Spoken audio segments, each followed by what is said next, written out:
you take me to eat, Tammy? Some Cajun. Cajun? Maybe some gumbo. It's a good day for it. It's kind of cool out here. We're fixing Sorry. to... I wanted to pop a wheelie. Yeah. All right, well, that doesn't surprise me. Hey, Pretty Sweet Traveller says, I immediately fell in love with you sweet people and the puppies. Well, thank you very much. Yeah. Someone's asking how much for the boys. Well, not You crazy have to call prices. us. And you got to call this girl right here, 580. 799-1910. 580-799-1910. Please call me. I'll text a little bit. But I'd rather talk to you in person. You're one of my babies. That's what... They're my babies. Bina Schnitzel says, what gorgeous pups. And guess what? I just named my little black and tan 2-ounce Yorkie Saint after my son's dad. Well, very good. Okay. Cody Pringle gives us some information here. There are a few other registries that allow Merle to show. The American Bully Kennel Club, the Bull Registry Company Global, allows fluffies as well. Didn't know that. So there you go. So there's a if you've got those dogs, you can. AKC? No. So what do you do on AKC when you're registering a Merle? You just put down what you think the closest color is, and the choices are blue if you send a picture in. Don't send a picture in. You're wasting your time. I think so. It'll take them 2 weeks just to answer you that, and they'll say, "Oh, just go ahead, register it." So if you do it online, the choices for Brindle, fawn, cream, yeah, pied. whatever you want to put on there. That's it. So what Your do we DNA shows what they are. So what will we do on these puppies, these Euro Heroes? We'd put down form. That's what we do. If we had a fluffy version of what we'd put down, form. And the thing about our little Euro Heroes, every one of them, the 2 red boys carry cream. Well, we're going to get to that. So there's a question here, so we'll get to that in a second. And there's a double copy of cream because the other one's green. Well, Susan gives us a nice compliment. Says, if you hadn't said it recently, I love you too so much. Well, thank you, Susan. We love you too. And R.E. Innes is in love with Claus. Well, he can be yours. Claus can be yours. Call me. Les French's, Euro Hero is so confusing. What must you have to create one? I was just talking to somebody today who said you must have cream to create one, but you just said yours don't carry cream. They do. And are Euro Hero. My mistake. So that was Tammy's mistake. So both parents carry cream. If they listened to the video, we said we were going to double check it. Yeah. James thought they did, and I said, okay. Well, they do. Yeah. So the answer is that neither of us are completely up on this, but this is what my take on it is it has to be maskless and it has to carry a copy of cream. All 3 of those babies are maskless, and they carry cream, except for the cream one. It's a double copy of cream. Yes. So that then begs the question, is that Euro Hero with 2 copies of cream? I mean, a Euro Hero, when I say that, I'm thinking of this specific colouring, and you can't see that in a cream, it's covered up. So my guess is he'll make Euro Heroes. Right. It's such a unusual, just it's a new thing. Unique. Relatively new. Colouring that's why it intrigued me so when I bought my female. She came from Brazil, didn't she? Yep. What was the name of the breeder? I can't remember. I can't either. Yeah, nice guy. Yeah. He flew that doggy in for us, didn't he? Oh, yeah. All the way from Brazil. Yeah. Clinton Carden says, awesome puppies, I'm so jealous, I need a couple of them. They can be yours. Okay. We love for some people to take a couple of them so they're together and they don't get separated. That's right. Yeah. Am Hayes says, what is Kit sire and dame or grandsire and grandame? Where does the Euro Hero come from? I don't have my paperwork in front of me. Yes. Okay. Well, I do know that both the parents carried cream. Okay. So we'll put that on the website. I haven't even put the puppies up on Love My Pups, but I will. So I'll put it in there. They're interested in the dog. MCA says, ha ha, why would she have the squeaky toy if she didn't want you to squeeze it? Do you remember what happened? No. I squeezed it and you kind of gave me a dirty look. Oh, yeah. Well, because dirty look. James doesn't just go once. He goes, and then it's like a small kid with a toy. Good Lord. Drives me crazy. Exclusive bling. They will make some of the best looking fluffies. Well, we think so. And the dad is a really nice fluffy boy. Oh, he's very gorgeous. Yeah, so that's from Sarah Champagne's. Sarah Champagne. Bjorn. Champagne Bullies. Bjorn. Ooh. I want to pronounce it Bjorn. Well, the other day I called her Sharon, and it's Sarah. It's Sarah. Sarah Champagne. Yeah. You can tell our age. I just shit brain farts a lot. I just shit myself. James. Well, it's a lot of people do, right? You always go What? beyond. Well, You always go a step further. You carry it from an inch to a mile, and it's like, holy crap. Oh dear. Erica Zalea, can you recommend a good shampoo or something you might use on 6-week-old Blue French's head? He has skin issues. Looks like he is losing hair from a few patches. I know what this is. Yep. Johnson's Baby Shampoo. On the top of his head and his face. Good stuff. Tearless Johnson's Baby Shampoo. Well, I'm going to go a step further than this. So 6 what you've got weeks. going here is you have folliculitis. Yeah. That But is an You infection. do bathe it to get it off. Well, I too. want to say medicated shampoo. So Okay. so you've got little bumps where the hair follicles become infected. The hair then falls out and it produces a little bald spot. You can see this on the muzzle and the face. It's quite common. It's more like acne with little kind of pus spots. Or you can see it on their head, which is quite common. And you can see it over their entire body. And when you see it on their entire body, sometimes you just see little bumps under the skin where their coat looks like it's got little bumps on it. In all these cases, it's basically a staph infection. Yeah.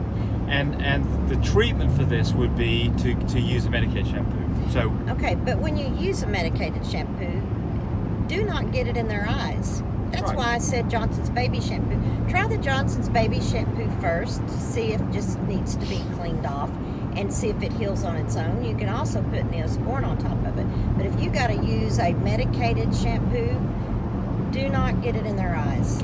Be so careful. this is why you get two people talking about this stuff, because we're slightly different in our opinion. Here's the thing. Oh, no. We're getting Johnson's back up traffic. Johnson's medicated shampoo is very safe, benign stuff, and you can use it quite a bit without really probably drying the puppy's skin out. You know, the temptation is to start bathing the dog every day, which I would not do, by the way. So if you started using the medicated shampoo, it's more likely to dry their skin out because it's got astringents in it, and that's why one of the reasons why it probably works better than the baby shampoo. But if you get it in their eyes, puppies aren't going to like it. So. Oh, no, and it could maybe, you're taking a chance on damaging their little I eye. don't think so. Oh, James. I don't think so. Yeah, whatever. Don't say that. Just be way careful. I washed Do my not hair get it this in morning. their I come up here with a one patch over my eye like this. Rawr, I'm a pirate. I can't see out of this eye because I. James, you're being silly now. Okay. All right. So look, whatever you do, if you shampoo the dog, it's not going to fix it overnight. I can tell you that. It's going to take some time, and also where you've got bald spots, the hair's got to grow back, and that's taking a week or 10 days. So what you want to do is you don't want to see any more of it coming up. And so maybe just the Johnson baby shampoo takes care of that, because the problem here is it's muck getting on the puppy that's not being removed. And remember, mum is licking butts, eating poop, and licking their faces. Not a big surprise, really, is it? Right. Jane Wong. How are we doing on time? Seriously, guy. Jane Wong. Damn, it's starting to get aggressive with the driving. Oh, no, it's just like... I need to do this. Are we talking about our oxygen concentrator? I need to do this. He's got a 10-year-old, hopefully puppy, who's got congestive heart failure. Do you know what settings you do for a 12-pound dog? Well, that's a good question, because I get this a lot. So the oxygen concentrator is designed for humans. So it's okay to use on a fat person like me at 200 pounds, or a skinny person like Tammy at not much over 100. What setting would you use? Well, here's the deal. The higher the setting, the lower the concentration that it produces. So at 1 litre, which is the slowest setting, it'll produce 90+% oxygen. If you get it down to the 7 litres per second, it's getting down to like 65%. Always on any dog, put it at the lowest setting. That's it. Tavozanigia. I bet I slaughtered that name. I had a question. I did only one AR on my female at a PG level of 37.6. She got pregnant. How would you count 63 days, or do I do it from ovulation on the day that I AR'd? So I did the AR on September the 12th. The first day of ovulation was September the 8th. I'm not sure what you mean by the first day of ovulation, but we're going to go off your 12 with a PG level of 37.6. I think that was probably 1 or 2 days early. So if that's a true statement, that would bring you back to September the 10th as being the right day to do an AI. It'd be 61 days from then. And if you go back to your September the 8th of ovulation, it'd be 63 days from then. It all lines up properly. So based on that, I think your date is November the 10th is your anticipated whelp date. But remember, it's not written in stone. This is not go schedule a C-section on that day. It's like a few days beforehand, or a week, or 5 days before, and start taking temperature, watch for temperature drop, do all the things that are in my videos about what to do to get the timing right, because nobody knows the correct day, and your doggy will tell you. We're getting to the end of this now. ZZ94601 says, do you have a video on what you feed your dogs? We feed our dogs Life's Abundance, and you can buy that. There's puppy and adult, and different flavors in adults. And it's on our website. And they have shampoos on there too. That's right, we do. Other products on there as well. That's right, good products. We've been using, the reason we now have Life Abundance, well, we've had Life Abundance on the website, My British Supply, for quite some time. And the reason it's there is because we like it. Well, my son Cody kept on saying, Mom, you're not going to be disappointed. Change your dog food. Change it over. So I finally did. And we haven't been disappointed. And no, it's been good stuff. And they've got good products. And they can, they ship it to you too. So you can order on the site and get shipped directly to you. So so it's very convenient.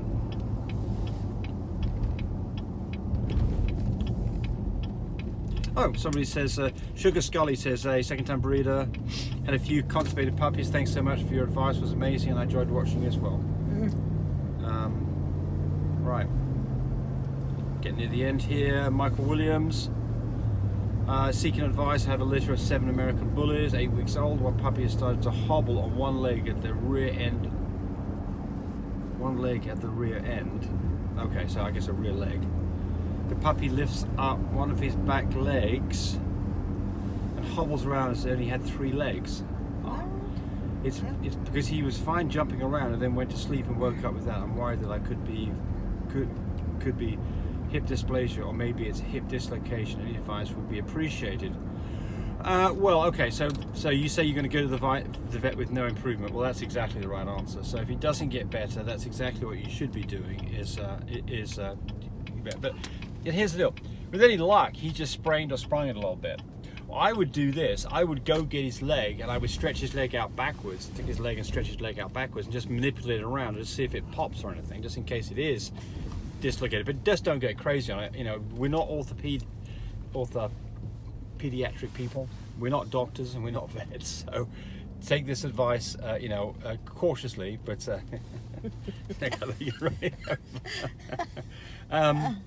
but look, majority of times these things go away. I think that hip dysplasia, well, you could get hip dysplasia in an 8-week-old puppy, but my guess is this has been an active, hip dysplasia. Well, I don't want to say things that are not necessarily true. Typically in these things you see a degradation in the puppy over time where it starts to get worse, as opposed to an all of a sudden thing. But I mean, it could all of a sudden get out of socket and cause problems. I would just wait and see what happens, and if it doesn't improve within a few days, vet time. I think one last one here. Honey, we need to go in and go eat. Let me just say this real quick. So once someone's asking about how does shipmate work and how does shipmate work and how do you get it back from the customer? So the way you get it back from the customer is you include a prepaid shipping label. That's what we do when we send it out. It costs about $12. We get it back, and also we make a statement in there that says if you don't pay it, we're going to charge you for it, and we're not going to sign off on registration. So that's how you get it back. How does it work? Well, it works beautifully, and the way it works is it has a microprocessor and a heater inside a vacuum flask that monitors the temperature in there. You put it into an environment that is much too cold that would normally kill semen, and then regulates that temperature down to the correct temperature, which is 5 degrees centigrade, because it can do that by adding a small amount of heat, and it literally does that every thousandth of a second. It monitors and adds the correct amount of heat. There you go. See you. Bye. Hey, thanks for watching the video. I really appreciate people who subscribe to me. It helps me, encourage me to do more of these videos. But do remember, disclaimer here, I am not a vet. I'm not a licensed medical professional. I'm purely a person who's been breeding dogs for the last couple of decades. Any information that you got from this video, use at your own risk. There's nothing implied here, and certainly this should not be used as a substitute for advice from your veterinarian or your medical professional. I hope you enjoyed the video. Come back for more of them. Bye.